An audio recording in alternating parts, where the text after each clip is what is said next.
I think it's much more important to master the technique than the exact list of ingredients. After all, the word recipe comes from the Latin recipe, take. Take a little of this, take a little of that. The important thing is really to learn how to put it together.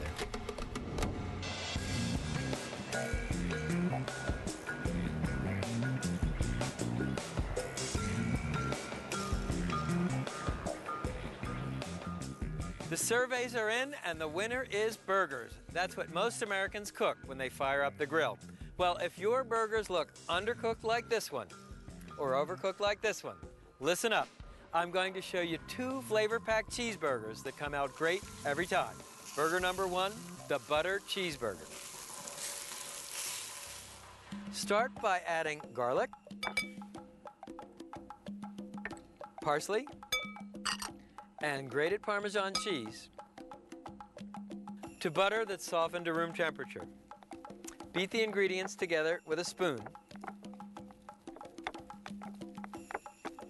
to make your garlic herb cheese butter. I made a batch earlier and wrapped and chilled it in plastic wrap. Now you need your butter nice and cold so you can slice it into discs. Now take a burger patty, and what you want to do is sort of make a depression in the center. Just like this.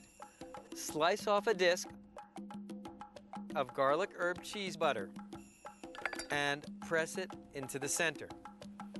Then bring the burger meat around the butter to encapsulate it. Now here's the idea.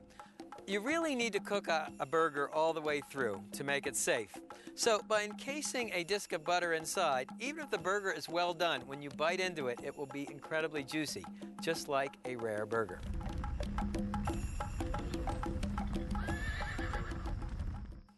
Burger number 2. I call this the inside-out cheeseburger. It too gives you a burger that is extremely juicy and perfectly safe.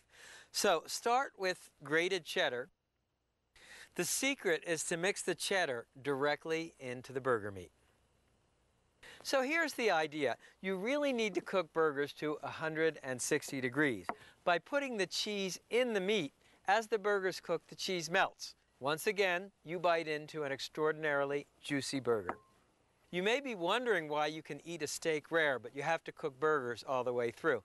Well, the reason is simple. In a steak, any bacteria that might be on the surface are killed when you grill the steak.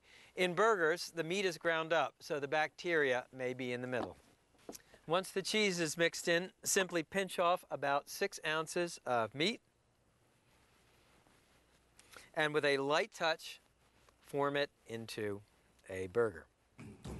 The only other thing you need to do is season the burgers right before grilling. So start with coarse salt, sprinkle the tops,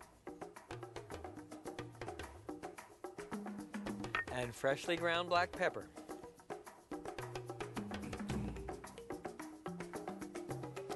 Don't forget to turn the burgers over and season the other side.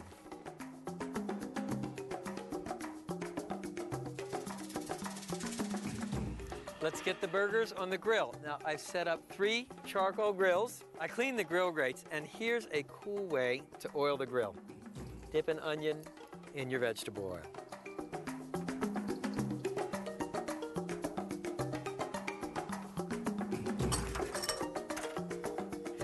Now, arrange the burgers on the grates. Those are our butter cheeseburgers. And here are our inside-out cheeseburgers.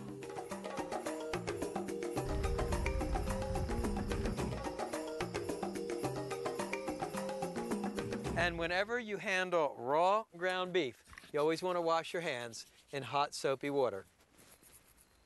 Let me get the buns. And a great burger always has buttered, toasted buns. Cooking time on these are real quick, so you want to pay attention. Meanwhile, let's take a look at our burgers. You can give each a quarter turn. And for burgers, I like to use a spatula for turning. Something you'll see guys do, and invariably they're guys, is press down on the burger with a spatula. that is a recipe for disaster. All you succeed in doing is squeezing out the flavorful juices. Handle the burgers with a light touch.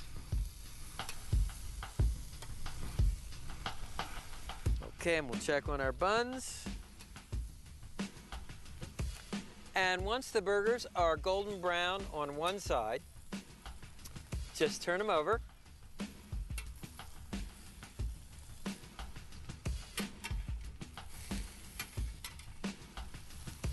And check out our inside-out cheeseburgers. You can actually see the cheese melting out. And once the buns are toasted, pull them off as well. See, the idea here is when you bite into the perfect burger, you get the crunch of the bun, the crisp snap of the lettuce, the meaty chew of the burger. It's like all the textures you can imagine in a single bite. And here's how you put it together.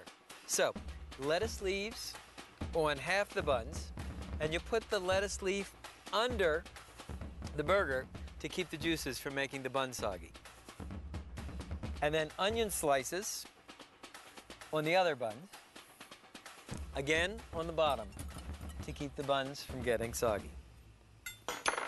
Now the burgers look done, but to play it safe, what you want to do is use your instant read meat thermometer. You're looking for 160 degrees. That's the safe temperature.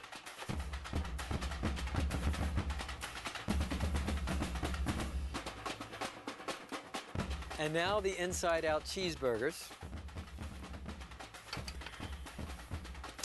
And look how the cheese has melted.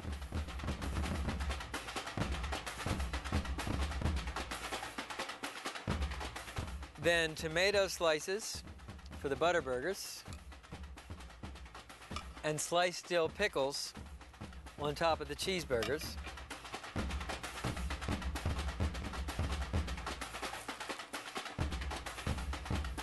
Nice! Great texture, great flavor. Butterburger, inside-out cheeseburger. It's a tailgate touchdown every time.